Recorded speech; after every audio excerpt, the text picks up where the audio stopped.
त्यामुळे दादांचा दौरा का बदलला, विमानाची वेळ बदलली गेली का, पायलट खरंच बदलले का बदलले, असे काही प्रश्न आहे। मग त्यानंतर केंद्रीय विमान मंत्रालयाचा अहवाल आला का, एटीसी ट्रान्सक्रिप्ट, आणि या अहवालामध्ये का त्याच्यामध्ये डिस्परन्सी आली, का त्याच्यामध्ये फरक आलेला आहे, मधील वेळेची विसंगती का आली,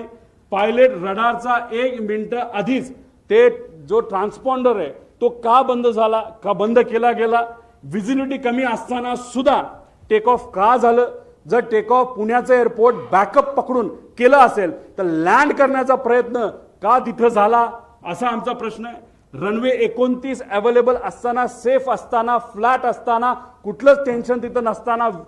तिथं सूर्याचा पण त्रास नसताना सारखं सारखं मला रनवे 11च पाहिजे असं का त्या ठिकाणी सांगण्यात आलं। आधीच विमान कमी उंचीवर आणले गेले होते का, त्यानंतर शेवटच्या काही मिनिटात पायलट काहीच, जो मेन पायलट आहे, एवढी घटना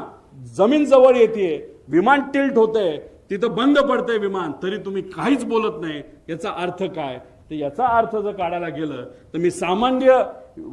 परिवारातला एक व्यक्ती म्हणून, नाही तर सामान्य व्यक्ती ज्याचं टेक्निकल बॅकग्राऊंड कुठलंच नाही, मला असं वाटतं की हा अपघात नाही, हा 100% त्याच्यामध्ये घात असू शकतो। आणि हीच माहिती आम्हाला सगळ्या इन्व्हेस्टिगेशन एजन्सीजकडनं पाहिजे।